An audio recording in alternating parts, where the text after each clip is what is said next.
उनके पास जाने के बाद पंडित जी बोलते हैं कि वो तुम्हारे साथ आ गई है। निशांत बोलता है कि कौन?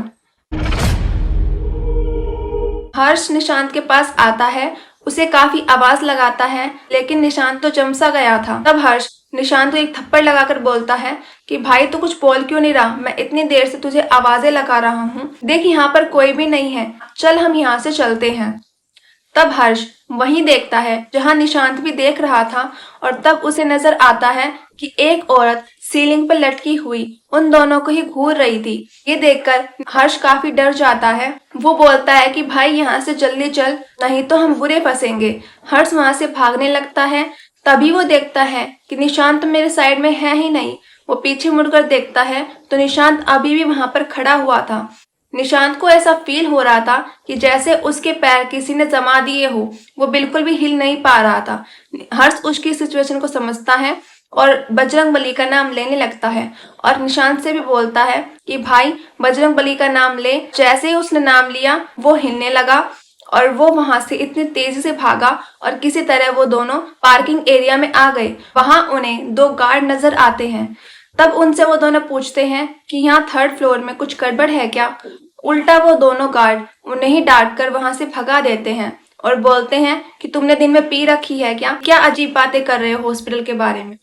वो दोनों वहां से चले जाते हैं और बाहर जाकर उन्हें एक स्टाफ मिलता है जो कि काफी जवान था, जैसे कि कुछ दिनों पहले ही उसकी हॉस्पिटल में जॉब लगी हो। तब उस स्टाफ से वो दोनों पूछते हैं उस थर्ड फ्लोर के बारे में। तब वो बताता है कि हाँ, हमने ऐसा इसके बारे में सुन तो रखा है। यहाँ पर कुछ साल पहले थर्ड फ्लोर में आग लग गई थी, जिसके कारण यहाँ पर जितने भी पेशेंट थे, डॉक्टर थे, उनकी जल के यहाँ पे मौत हो गई थी। उसके बाद से ही जो भी थर्ड फ्लोर पर जाता है होस्ट से इनकाउंटर तो हो ही जाता है।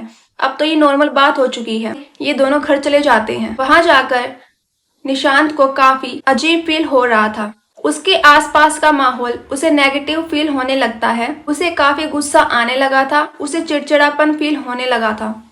वो कुछ दिन तो अपने भाई को नहीं बताता है, लेकिन काफी परेशान होने के बाद जब उससे सहन नहीं होता है तब वो साहिल को सारी बात बताता है। साहिल पूछता है कि ऐसे तुम कहाँ गए थे कि तुम्हें ऐसा फील हो रहा है?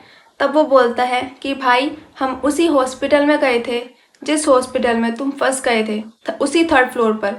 साहिल उसे डांट लगाता है और बोलता है कि मैंने ये सब बताया था ताकि तुम ऐसी गलती कभी ना करो, और तुम तो उल्टा वहां जाकर ये हरकतें करने लग गए। काफी सुनाने के बाद साहिल हर्ष और निशांत को एक पंडित जी के पास लेकर जाता है जो कि काफी जाने माने पंडित जी थे। उनके पास जाने के बाद पंडित जी बोलते हैं कि वो तुम्हारे साथ आ गई है। निशांत बोलता है कि कौन? पंडित जी बोलता है वही जो तुम्हें उस दिन नजर आई थी। निशांत ये सुनकर हैरान, क्योंकि उसने पंडित जी से कुछ बताया ही नहीं था। पंडित जी को सब पता चल ही जाता है, पता नहीं कैसे। ये बियॉन्ड साइंस है। हम अगर लॉजिक से ढूंढेंगे तो हमें इसका आंसर कभी नहीं मिलेगा, लेकिन कुछ पंडित जी ऐसे होते हैं जिनके पास ऐसी सिद्धियां प्राप्त होती है कि वो बिना कुछ पूछे ही सब कुछ जान लेते हैं, जैसे कि उनने पूरी स्टोरी अपने माइंड में ही देख ली हो कि इस इंसान के साथ क्या क्या हुआ होगा। तब पंडित जी निशांत को एक लोटा देते हैं और बोलते हैं कि तुम ये लोटा लेकर अपने पूरे घर में घूमना, और जहाँ जाकर तुम्हें अजीब सा फील होने लगे वहां इस लोटे को रख देना।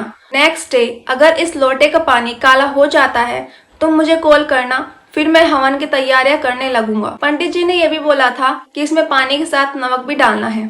पंडित जी के कहे अनुसार निशांत घर पर जाकर वही सब चीजें करने लगता है। तब और जैसे ही वो अपने रूम में जाता है उसे अजीब सा फील होने लगता है। वो वहीं पर लोटा रख देता है और नेक्स्ट डे आने का वेट करता है। नेक्स्ट डे वो जब लोटे को देखता है तो उसका पानी सच में काला था। वो तभी पंडित जी को कॉल लगाता है। पंडित जी बोलते हैं ठीक है, मैं तुम्हें कुछ सामग्रियां बोलता हूँ, ये सामग्रियां लेकर तुम आओ, मैं तुम्हारे घर पर आकर हवन करूंगा। पंडित जी निशांत के घर पर आते हैं और वहां पर अपनी हवन की तैयारियां करने लगते हैं। हवन खत्म होने के बाद पंडित जी निशांत को फिर से एक लोटा देते हैं और इस बार उस लोटे में पानी के साथ साथ एक फूल भी था। पंडित जी बोलते हैं इस लोटे के पानी को तुम्हें फूल से हर जगह छिड़काना है और जहाँ तुम्हें साफ सुथरी जगह मिले उसे इस फूल को भी रख के आना है। पंडित जी के कहे अनुसार निशांत वैसे ही करता है। वो अपनी नॉर्मल लाइफ में फिर से आ चुका था। तो ये थी आज की स्टोरी। आई होप आपको पसंद आई होगी। अगर आपको आज की स्टोरी पसंद आई है तो लाइक करके जरूर जाना और कमेंट जरूर करना, और अगर आप इस चैनल पर न्यू हो तो सब्सक्राइब जरूर करना। Thanks for watching.